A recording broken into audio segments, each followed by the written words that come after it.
Tesco's again, as normal. It's the easiest place to do it, really, especially this weekend. Got the wife's sister and her bloker up again, so let's start that again. Hi guys. Yeah, sorry about that. I got a phone call. It was my son wanting me to call in on my way home from town to tell his missus that he wanted her to answer her phone. Her phone was on silent.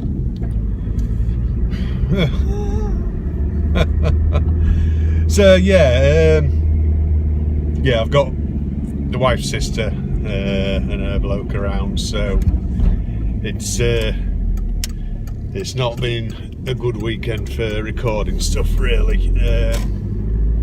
I was supposed to get one out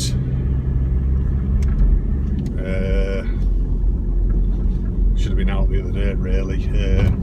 Another pair of plug-in headphones, which I know are no good to all you new Apple users, not unless you use that ugly little cord that they supplied. But then that's Apple for you, and that's what they do.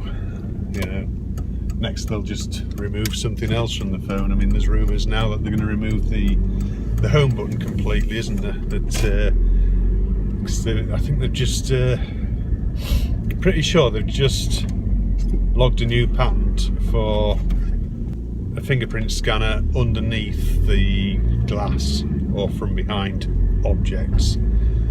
So that'll be interesting. They're not going to go in with a 7S. They're just going to jump straight to the 8 model or something. I don't know. We shall see. I'll have to wait till next year for that, won't we?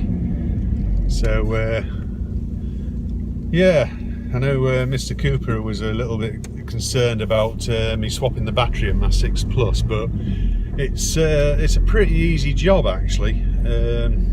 My brother's done a few. I know he's replaced the screens on them. I mean, obviously the part that you need to keep off the old device, if you can, is the fingerprint scanner, of course, the home button, because that's all locked in. It's all logged to the central chip system with the secure element and all that. So, but yeah, it's a pretty simple swap from what I can gather.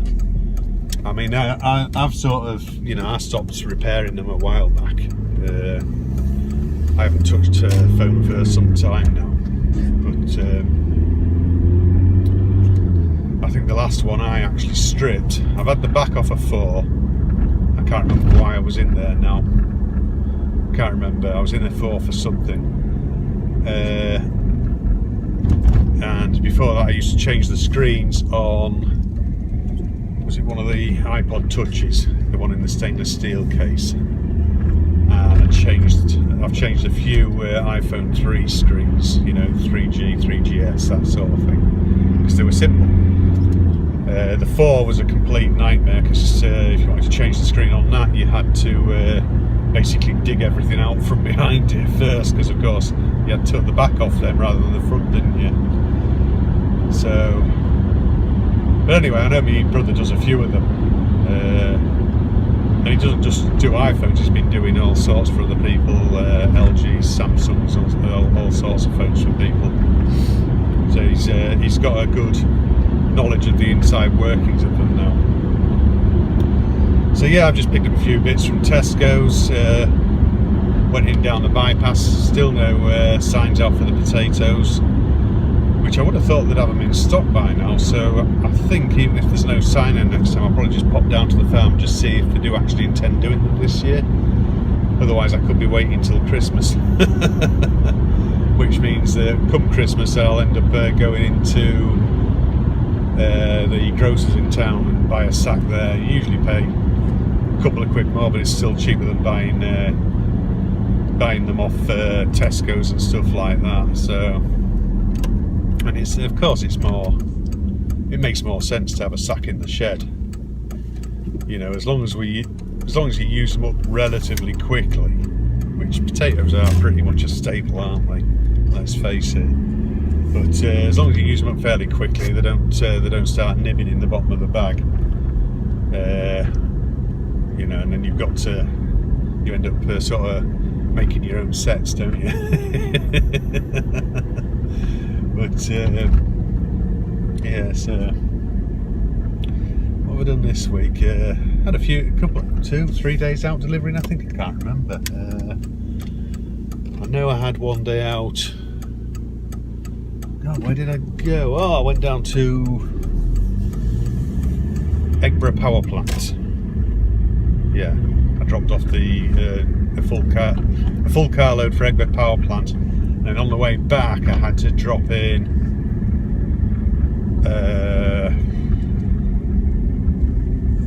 at Hull, but I had to go to East Hull, so I had to go all the way across the city centre and then out past the east of Hull to a place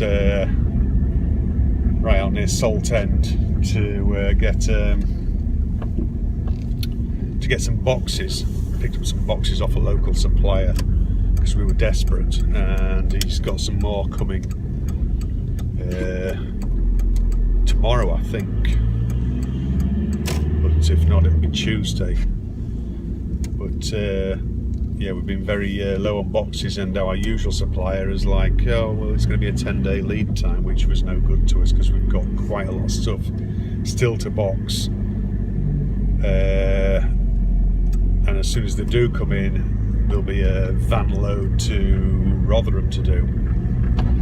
Then I had some drops in Hull later in the week, so that was like, you know, when you've got a few drops in the city and what have you, you're going all over the place. And I've got some little idiot following me now in his bloody little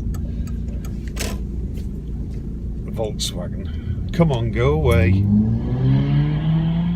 Good God. Kids like that don't deserve to get behind the wheel of a car, they really don't. So yeah, so it's been quite a busy week really. We've got the same, I think we're going to end up with the same sort of week again this coming week, so but yeah, it's just been this weekend, like I say, with me having the sister-in-law here and that, it's been a bit awkward for recording, and it's probably going to put a little bit of pressure on this vlog as well. So, but I see DJI have started managing to ship some of the Mavics now, because I know it's you know, I mean, people were starting to complain because I think they are a little bit late with the shipment, but you know, and then of course you start getting the rumours like, oh, they won't be shipping till November. Well, they've started shipping, so it doesn't mean everybody will be getting their pre-order just yet, but they are shipping. I know the GoPro Karma's shipping, isn't it? They've had a few minor problems with the Hero 5, of course, battery issues, but it's all just software. You know, you can always sort it out via software, which is a good thing. So I know there's been 2 updates since its release already, something like that. So and of course the Karma uses the Hero 5 to capture the footage. So, well, I think it'll take the Hero 4 as well, actually, won't it? Because you buy it, I know if you buy it without the camera, if you've already got a GoPro 4, I think you're all right to just buy the camera kit on its own, and it's about £700 and something. So it's actually not a bad deal, that. But if you haven't and you want a camera as well, I think you can get the full kit and caboodle, you know, the drone, everything in the case. And then you buy a camera on top, and you still work out a fraction cheaper than a Phantom 4, or about the same price now, because I think the Phantom 4's come down in price a little bit. And I know, like, you're looking at, I think it's £1,000 or £999 straightforward for the Mavic with a battery and the controller. But if you want, like, but then if you up that to nearer the price of a Phantom 4, you get I think it's 2 extra batteries, charging hub, in-car charge lead, the bag, all that sort of stuff. So, but yeah, I'm going to take mine out again soon, I think. I don't think it's going to be viable today, although the wind's been on and off picking up as well, actually. Every now and then getting a really strong gust, but it's just, you know, it's not sort of keeping it up, it's just every now and then. I really need to get these trees in order as well, actually. I noticed when he backed his car up, the light twigs and what have you just tickling the roof of his car off this tree just here to my left. So yeah, I'm gonna have to sort that soon. So anyway, I'm gonna go in anyway, guys. I'm gonna go to the shed, I think. Shed is gonna be quite a place to be. Anyway, tea's not far off, actually. I'll have to start sort of divvying up and all the work that comes at the end of the cooking shortly. The mad dash, as I call it. Get everything on the plate while it's still warm enough and worth eating. So the beef's not far off done. Roast potatoes this time, and just a few veg. I couldn't get hold of a cabbage, so never mind, it'll be right. But yeah, I'm having roast potatoes for a change. They still haven't got any sacks of potatoes. Trust me, when they come in, I'll take you down there. Oh dear. Thought somebody was coming then to interrupt. They're not sort of used to this sort of thing, so they'd be a bit sort of, ooh, what are you doing? And a bit taken aback by it all, I think, so. But, so yeah, it's coming up now, isn't it? We're only, what, about 9 weeks to Christmas or something like that? Something like that. It's crazy how time flies, really. You don't realise just how fast it goes. So, you know, it's you suddenly think, oh my word, we've got nothing. Because the wife every year says she's going to start shopping earlier for Christmas. Never does. But anyway, I think I don't know what's going on. I think a lot of people in the family are going to be getting earphones this year. I've got so many that I just give them a clean down with some sanitary wipes and just put them back in the box. Use them for gifts. So got a lamp here. What is that doing here? You see, they chuck all sorts in my shed. No idea.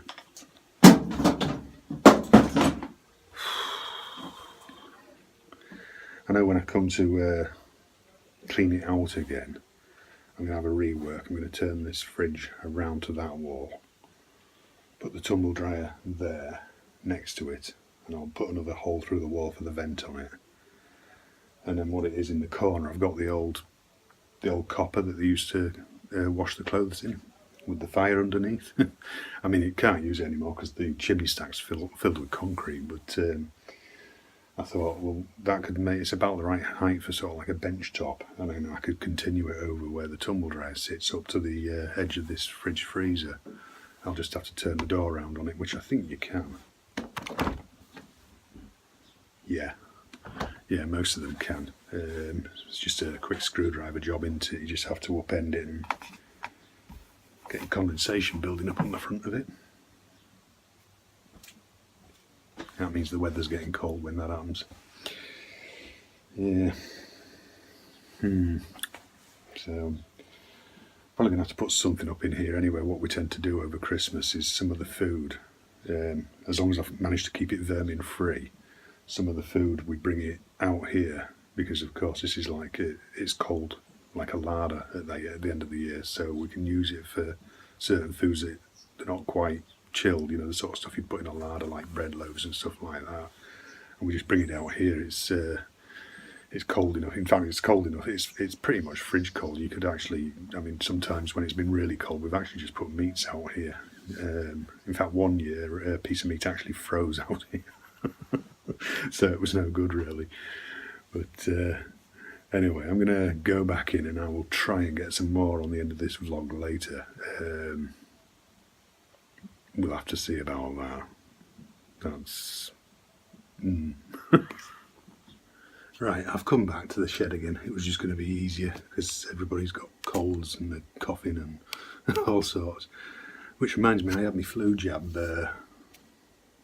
So yeah, I had the flu jab. It was one day, I can't remember, I called into the doctors to pick some meds up for the wife, I think, or something like that. And she said, "Oh, I see you haven't had your flu jab, Mr. Bell." I was like, "I'll do it now if you want." She says, "Well, there's nobody here right now, otherwise we would." She said, so she booked me in for one day, and I think it was Thursday night or something like that, so I went and had it done. But it doesn't really hurt, you know, it's just a quick short needle in, squeeze it in, and hurts more the fluid going in than anything else. And then I noticed, like, the next morning I woke up and it just felt bruised. So I must have just hit something wrong, but it's alright now. So, but yeah, so that's that out of the way. I get that every year. But you know, when they used to sort of limit how many people got it and stuff like that, I used to be one of the ones that still got it. Not because I was on the at-risk list, but because I lived with somebody who was at risk. So I had to go and have it, you know, just because, so that it wasn't passed on to the wife, like, and stuff like that. So, but yeah, so I did tea for everybody. Tea for 5 I did in the end. So it was a big roast beef dinner, roast tatties and Yorkshire pudding and everything. It went down well.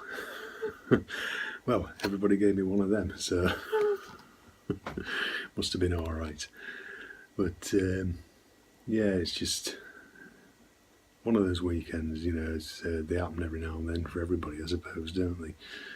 But no, it's alright. It's nice seeing them, like, and stuff like that. It's just, you know, obviously when you do a life like this, it's sort of, it can get in the way, can't it? You know, it's and something has to give, so my space to do it gives.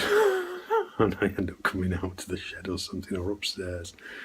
But they've got a room in use upstairs, and it's just mental. So, but I think they're going tomorrow actually. So, with any luck, I'll have a peaceful night. I doubt it somehow though. So, but anyway, guys, I'll call it a day here. Keep it a little shorter this week, you'll be glad to know. So, with that, have a good week ahead. Do take care of yourselves, and I'll see you next time. Cheers, guys. See you.